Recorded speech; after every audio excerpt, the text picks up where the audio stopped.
Ya, kita bergeser ke informasi lain berbicara mengenai pilkada, khususnya ini pemilihan gubernur Sumatera Utara. Nama Bobi Nasution masih moncer, bertengger di sejumlah survei ini di posisi teratas. Yang kedua Edi Rahmayadi.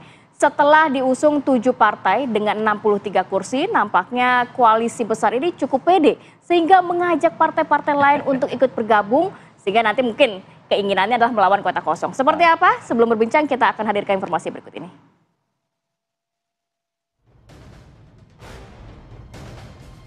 Pemilihan Gubernur Sumatera Utara November mendatang menarik untuk diamati. Meski saat ini ada 2 nama, yaitu mantan Gubernur incumbent Edi Rahmayadi dan Wali Kota Medan Bobi Nasution digadang-gadang akan bertarung dalam Pilkada Sumatera Utara, namun sepertinya hanya Bobi Nasution yang namanya terus melejit mendapat dukungan partai.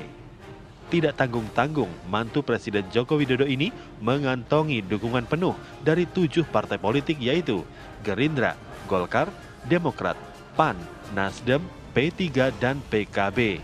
Itu artinya tinggal 4 partai tersisa, yaitu PDI Perjuangan, PKS, Perindo, dan Hanura yang belum menentukan sikap siapa yang akan didukung mereka di Pilkada Sumut.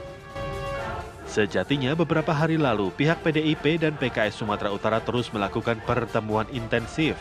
Beberapa nama seperti Edi Rahmayadi hingga mantan Gubernur DKI Jakarta Basuki Cahayapurnama alias Ahok dikabarkan masuk dalam radar calon Gubernur Sumatera Utara. Namun alotnya mencari calon kuat untuk berhadapan dengan Bobi Nasution membuat sinyal Bobi akan melawan kotak kosong pun menyeruak. Partai Gerindra bahkan secara terang-terangan mengajak PDIP satu perahu untuk mengusung Bobi. Lantas akankah PDIP dan PKS akan mengusung calon lain? Atau justru Bobi Nasution melawan kotak kosong benar-benar terjadi? Tim TV One mengabarkan.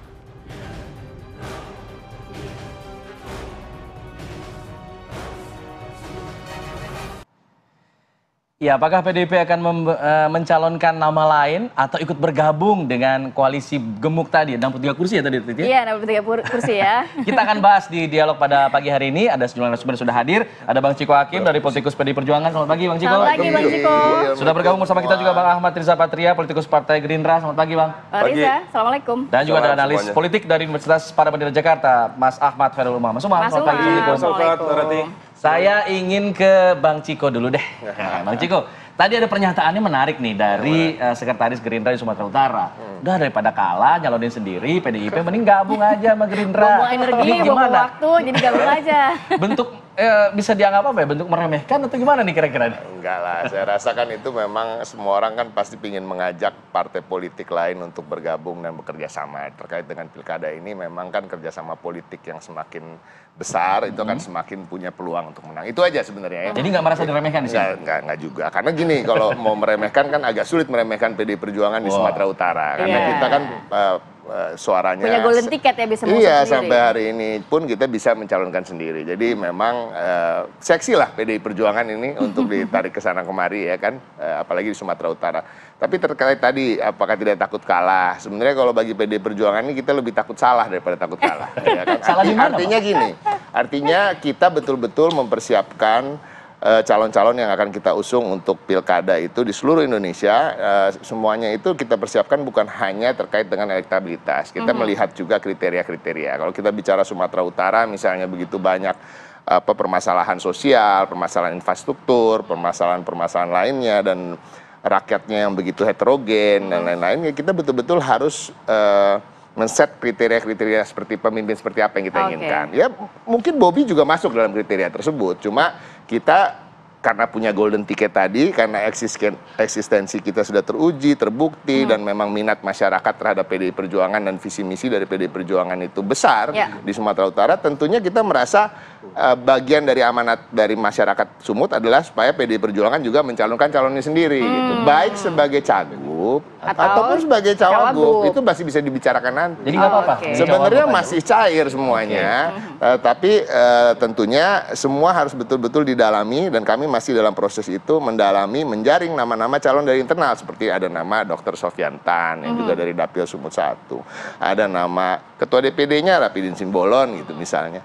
ada nama Pak Ahok juga. Ahok yang masih digadang-gadang, walau beliaunya masih ragu, ya kan. Ada nama Pak Jarot yang sudah pernah bertarung di Sumatera Utara, yang cukup mengetahui medan di sana. Dan semua nama-nama yang saya sebutkan tadi itu memang kita khususkan masuk dalam kriteria-kriteria tersebut, punya pengalaman, rekam jejak, dan lain-lain. Itu yang sebenarnya menjadi hal yang utama bagi PDIP. Masih cair kalau untuk PDIP, tapi kalau dari Gerindra, dari Kim, kenapa sih harus ngajak-ngajakin? Kan hanya tersisa PDIP 22 kursi, kemudian PKS 10 kursi, Hanura 5 kursi.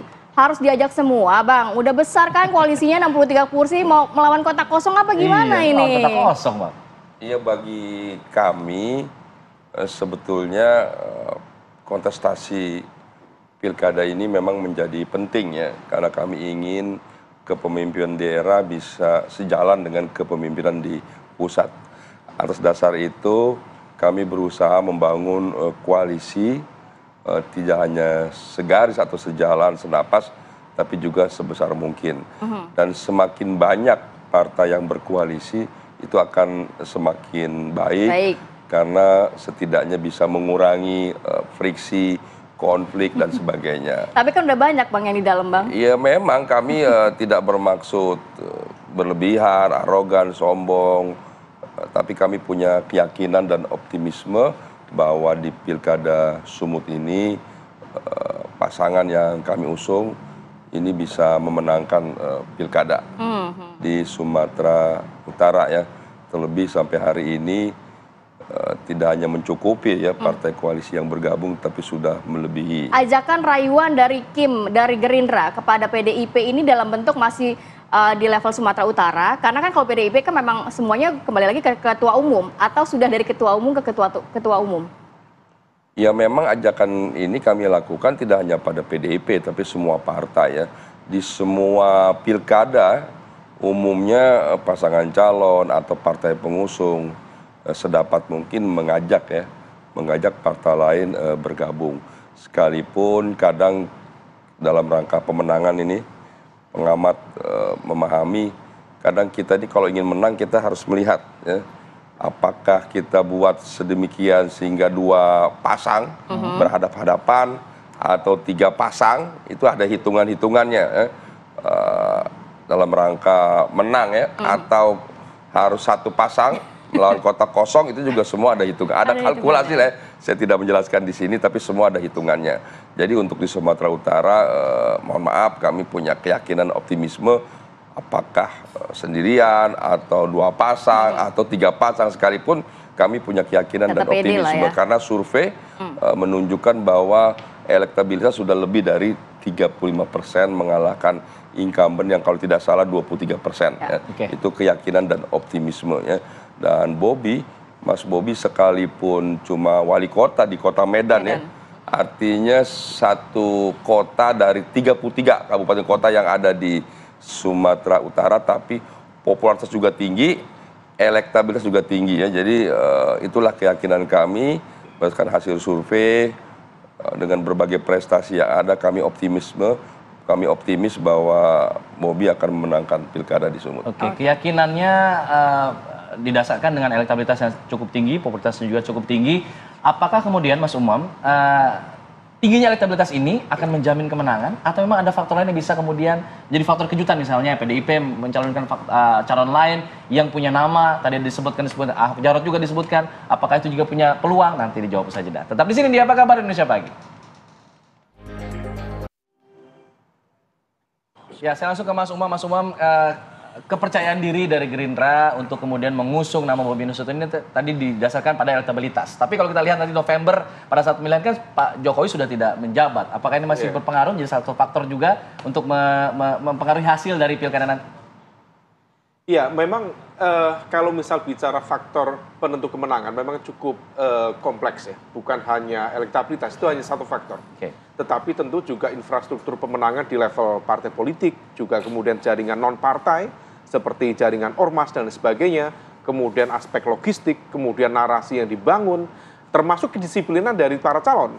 Jadi kalau misal kemudian dalam proses kampanye ada 1-2 calon yang kemudian kepleset, kesleo, menggunakan narasi yang tidak tepat, itu bisa menjadi bumerang yang sangat signifikan untuk menghajar balik secara elektabilitas. Nah, Oleh karena itu, misalnya kemarin ya di Pilpres itu bisa menjadi sebuah pelajaran penting. Elektabilitas yang bertengger selama sekian lama kemudian mengalami drop hanya dalam praktis 2 minggu hanya karena position yang kita masih ingat waktu itu Pak Ganjar misalnya hanya dengan isu U20 ya mengalami drop signifikan. Nah, ini yang kemudian harus diantisipasi.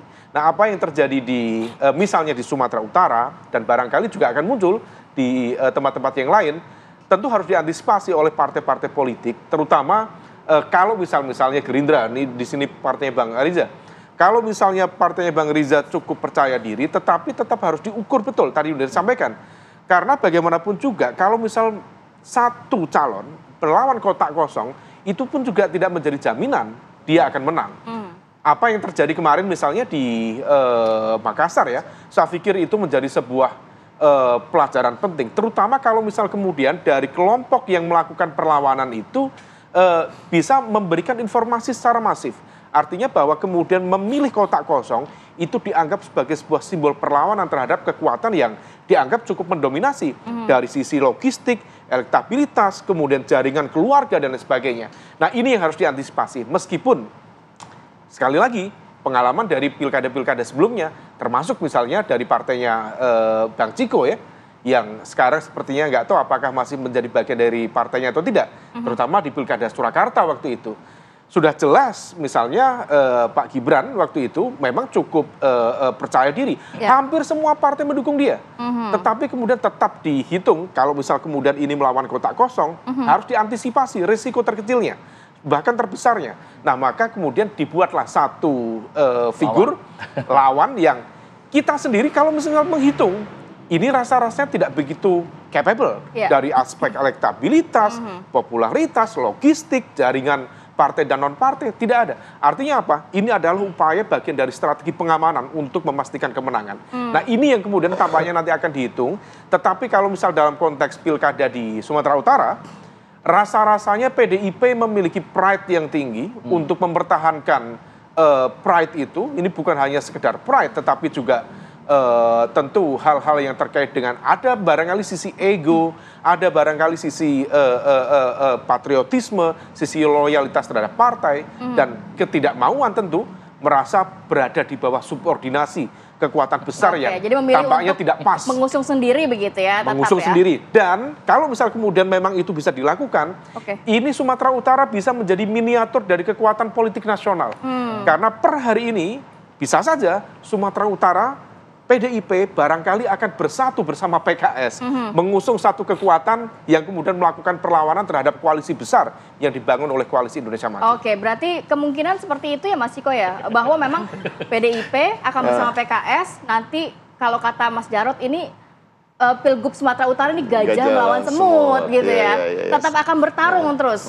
Tapi kalau kita sempat mendengar bahwa ada nama salah satu kader PDIP, ya ini Ketua DPC PDI Perjuangan Serdang Bedagai, Dharma Wijaya, yang justru masuk ke dalam nama yang akan... Nah, itu dia. Ya, memang ya itu tadi, karena memang PDI Perjuangan tadi saya katakan, kita mempunyai nilai elektoral yang tinggi di sana kan. Kita dapat mencalonkan sendiri dan lain-lain, dan tentunya kader-kader kami sudah teruji lah di sana ya. Ada juga nama Bang Nixon Nababan gitu yang juga sekarang juga mencuat ya. Jadi tadi pertanyaannya terkait dengan apakah mungkin berkoalisi dengan PKS, sangat mungkin gitu. Semuanya sangat mungkin. Kita bicara soal pilkada ini di seluruh Indonesia, semua daerah punya keunikannya masing-masing. Saya tadi juga mention about begitu heterogennya masyarakat Sumatera Utara, jadi menyatukan kaum nasionalis, kaum minoritas yang minoritas di Indonesia walaupun di Sumatera Utara tidak juga minoritas ya, yang beragama Kristen, beragama lain selain Islam, dengan kelompok Islamis juga suatu hal yang patut dicoba, karena kan memang kita harus menjaga persatuan, menghilangkan friksi-friksi sehingga bisa membangun dengan guyup dan tidak ada permasalahan-permasalahan sosial lainnya. Jadi ini semuanya masih sangat mungkin, semuanya masih sangat cair, dan doakan saja. Kita selalu bicara juga dengan Partai Gerindra tentunya, apalagi kita pilkada ini kan serentak ya di seluruh Indonesia. Jadi semua itu sangat mungkin. Kader-kader Partai Gerindra banyak mendaftar di DPC DPD Indonesia PDI Perjuangan seluruh Indonesia, begitu juga sebaliknya. Jadi termasuk menjadi calon wakil gubernur dari kita Bobi lihat gitu ya. nanti lah, kita lihat nanti. Cair kan boleh nih cair, tapi kalau terlalu cair agaknya berbahaya juga karena udah masuk Juli nih Bang. Iya, Apakah iya, ada tenggat waktu untuk kemudian menetapkan ikut bergabung atau maju sendiri? Jadi pada ujungnya gini, kalau di PDI Perjuangan itu kalau terkait pilgub ya, apalagi daerah-daerah yang besar yang juga permasalahannya begitu kompleks, itu menjadi hak prerogatif dari Ibu Ketua Umum. Ya, sampai hari ini belum ada tanda-tanda Ibu Ketua Umum untuk mau menunjuk siapa, menugaskan siapa di Sumatera Utara. Jadi kita tunggu aja. Tapi pada prinsipnya gini, ya saya ingin sampaikan juga bahwa sebaiknya memang kalau untuk daerah-daerah yang begitu besar dengan permasalahan yang kompleks, dengan begitu banyak aspirasi yang berbeda-beda dari masyarakat, kita hindarilah adanya kotak kosong. Supaya apa? Supaya ada channel dari aspirasi itu bisa disalurkan. Oke, Bang Riza, banyak juga pertanyaan, oke lah kalau misalnya di Sumatera Utara ini koalisinya besar, 63 kursi. Tapi nanti yang menjadi PR penting adalah siapa yang menjadi wakilnya ini. Karena kan cukup banyak partainya kan, akan ada konflik-konflik yang mungkin muncul begitu. Iya, kalau konflik sih insya Allah enggak ya. Karena semua menyadari dan memahami bahwa sebanyak apapun partai yang bergabung atau berkoalisi ya cuma ada 2 orang yang bisa diusung, yaitu calon gubernur dan calon wakil gubernur. Ya. Mau ada 3 pasang, mau 3 partai, mau 7 partai, mau 10 partai sekalipun. Ya. Jadi saya kira kita semua sudah memahami semua partai politik dalam pilkada ini cuma ada 2 orang yang diusung, sehingga pasti ada yang tidak mungkin didorong, apalagi dipaksakan ya. Dan semua memahami bahwa penting bagi partai pendukung atau partai koalisi yang mendukung pasangan calon adalah kemenangan itu sendiri. Untuk mencapai kemenangan tentu pasangan yang diusung adalah pasangan yang terbaik dari semua kader partai pengusung. Tapi memang benar nama kader PDIP masuk dalam bursa Cawagup. Ya sangat mungkin partai PDIP karena pertama kita memahami bahwa di Sumut itu juga menjadi basis kekuatan partai PDIP ya, apalagi PDIP juga partai yang bisa mengusung sendiri ya pasangan calon di Sumut, dan partai PDIP partai pemenang di nasional, partai yang kuat, partai banyak faktor. PDIP tentu di seluruh Indonesia menjadi perhatian ya.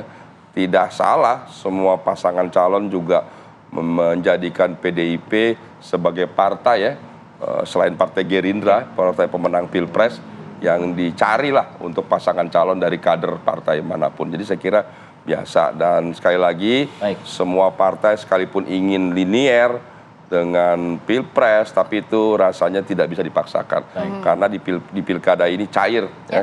Cair dan setiap daerah punya karakteristik dan kearifan lokal sendiri. Oke, di pilkada ini khususnya di Sumatera Utara nanti yang akan jadi deal breakernya apa Bang untuk kemudian menentukan wakilnya? Pak Prabowo langsung yang akan turun untuk menentukan, atau memang elektabilitas si calon itu, atau memang ada faktor lain? Nanti dijawab saja dah. Kami jeda dulu, tetap di sini. Apa kabar Indonesia Pagi?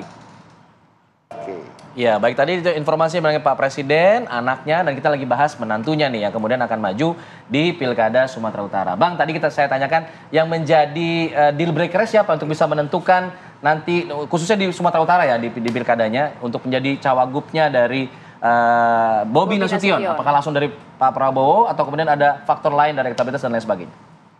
Pak Prabowo itu hampir tidak pernah ya mencampuri, mengintervensi ya pilihan pasangan calon ya dalam koalisi ya. Beliau itu lebih banyak mendengar ya, memastikan bahwa siapapun yang diusung selama itu disepakati oleh partai-partai, kemudian juga pasangan calon itu sendiri ya, Pak Prabowo sangat mendukung ya. Justru Pak Prabowo itu karakternya karena pada dasarnya kan orangnya baik gitu ya, kompromi, sering juga mengalah ya, kenegarawannya kelihatan sekali gitu. Jadi nggak pernah mengintervensi, apalagi ini satu calon yang diusung oleh banyak partai, dia menyerahkan lah, biasanya menyerahkan pada partai-partai yang lain. Tapi punya hak veto nggak beliau? Enggak, Pak Prabowo itu nggak pernah, jangankan jangankan sama Mas Bobi ya, sama kader sendiri yang udah lama juga enggak. Dia karakternya Pak Prabowo itu terlalu baik. Silakan siapa yang terbaik lah menurut kalian gitu kan. Seperti itu begitu. Jadi tergantung lobby-lobby dari partai-partai lain yang berada di koalisi ya? Ya partai lain juga saya kira menyerahkan sepenuhnya. Saya kira kepada Mas Bobi, siapapun nanti yang akan Jadi Mas Bobi yang memilih nanti? Ya, menurut saya kita ya partai-partai koalisi lebih menyerahkan pada Mas Bobi. Tentu Mas Bobi lebih tahu ya siapa nanti wakilnya yang akan diusung bersama Mas Bobi yang dirasa punya nilai, popularitas, elektabilitas, kinerja yang baik. Dan yang paling penting adalah tentu Mas Bobi sudah berpikir ke depan. 5 tahun ke depan ini siapa wakil yang bisa bekerja sama ya. Tentu kita kalau jadi calon, apalagi jadi kepala daerah, ingin wakil yang dapat mendorong peningkatan atau prestasi kinerja 5 tahun ke depan. Dan itu tentunya yang lebih tahu adalah calon kepala daerah itu sendiri ya, daripada partai-partai pengusung. Saya kira begitu ya. Di semua partai, di PDIP, di semua partai, di Gerindra, lebih banyak ya. Tentu kita memang punya hak dan juga mungkin punya keinginan agar mendorong. Setiap partai memang ingin mendorong kader-kader terbaiknya. Kalau tidak bisa jadi kepala daerah ya jadi wakil. Itu normal, biasa. Tapi pada akhirnya kan kita juga harus tahu diri, harus menyadari tidak bisa kita masukkan kader partai yang kita rasa standarnya di bawah dari kader partai lain. Kita pasti ngalah. Gitu. Oh ya kader partai lebih baik nih. Kita kan tidak bisa bohongin diri kita sendiri. Kita tentu ikut. Jadi sekali lagi menurut saya lebih banyak nanti akan diserahkan kepada Mas Bobi untuk menentukan siapa pilihan sebagai wakilnya. Oke, Mas Umam, kalau berbicara namanya kan yang saat ini masuk dalam sejumlah survei adalah Bobi Nasution dan juga Edi Rahmayadi. Apakah faktor nanti pendampingnya ini juga akan bisa berpengaruh begitu ya? Kalau melihat kan hasil surveinya ya tidak beda jauh lah begitu ya, masih bisa ngejar lah. Iya, tentu faktor wakil itu juga memberikan kontribusi terhadap pemenangan. Maka kalau misal kemudian tadi disampaikan oleh Bang Riza, diserahkan kepada Pak Bobi misalnya, wah itu sebuah privilege besar. Realnya yang sering kita temukan, posisi wakil itu seringkali adalah hasil dari kompromi dan negosiasi di antara kekuatan-kekuatan partai yang sedang berlaga. Karena bagaimanapun juga faktor representasi itu matter. Tetapi juga harus dihitung, apakah kemudian wakil ini bisa memberikan insentif elektoral yang menambah kekuatan dari seorang calon gubernur atau calon kepala daerah. Kemudian di saat yang sama tentu juga dihitung juga apakah kemudian yang bersangkutan berpotensi memunculkan ancaman untuk menjadi potensi matahari kembar dan lain sebagainya. Itu dihitung juga. Nah, dari sisi-sisi ini yang kemudian akan disimulasikan ya, biasanya dari berbagai faktor itu, mulai dari elektabilitas, sama tadi faktornya, kemudian jaringan partai, jaringan non-partai, jaringan non-partai misalnya, kalau Bobi merepresentasikan karakter Nasution, ya, Nasution berarti kan marga besar di Sumatera Utara. Maka kalau misal kita cermati secara demografi Sumatera Utara yang cukup besar adalah masyarakat Jawa. Nah kalau misal kemudian Bobi misalnya bisa kemudian mengambil wakil dari Jawa. Tapi kan sudah ada Jokowi efeknya juga mungkin.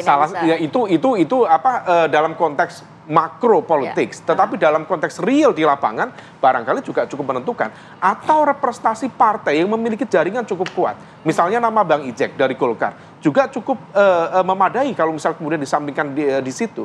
Meskipun tadi kalau misal kemudian bisa ini masih nunggu momentum untuk meyakinkan PDIP untuk bersama-sama PDIP kemudian menjadi cawagupnya di sana, wah itu luar biasa. Ini bukan partai abal-abal, ini partai besar dan dengan penguasaan yang sangat besar.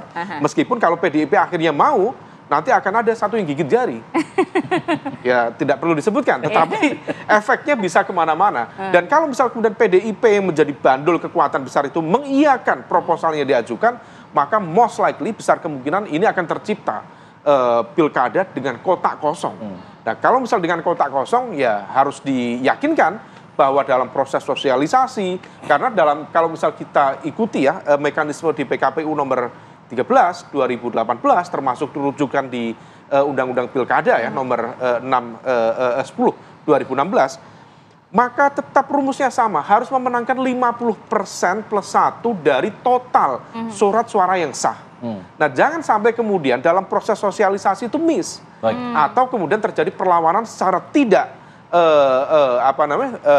tersembunyi ya oleh masyarakat kemudian melawan ini. Nah Ini yang tampaknya harus dihitung betul.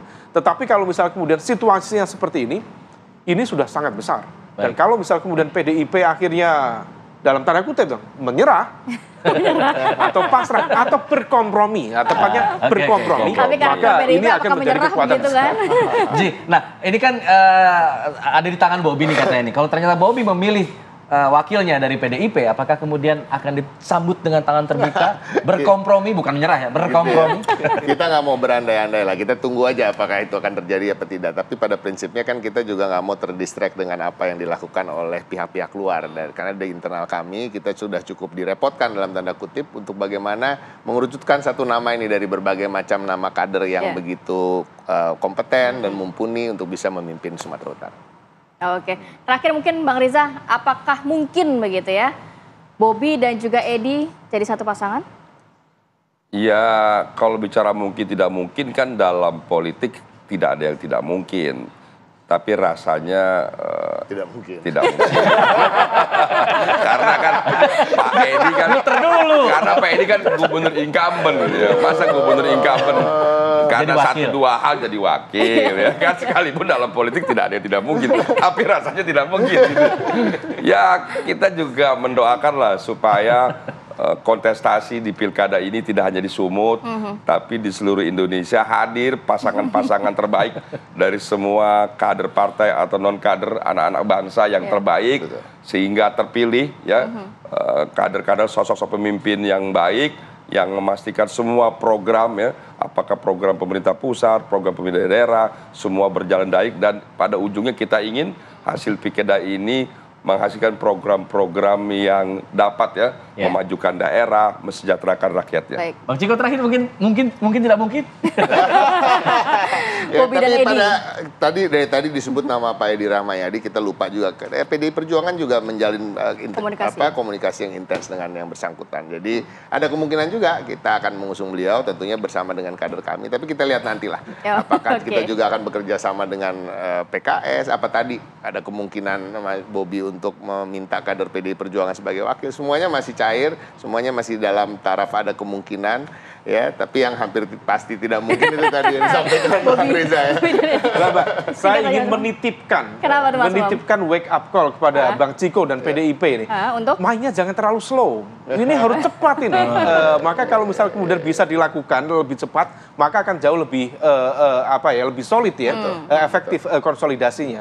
Karena PDIP ini ibaratnya seperti kapal induk ya, besar gitu. Tapi kalau udah melajukan diajak belok itu susahnya minta ampun. Nah, ini kita harapkan supaya lebih gesit, lebih satset gitu.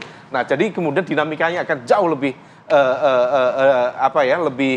lebih memungkinkan bagi kita untuk kemudian mengkalkulasikan bagaimana kemudian kelanjutannya. Oke, kita nantikan bagaimana keputusan dari PDIP, apakah bergabung dengan sampingnya Bang Riza atau nanti memilih jalan sendiri ya. Terima kasih banyak. Kemudian Mas Umam, Bang Riza dan juga Bang Ciko.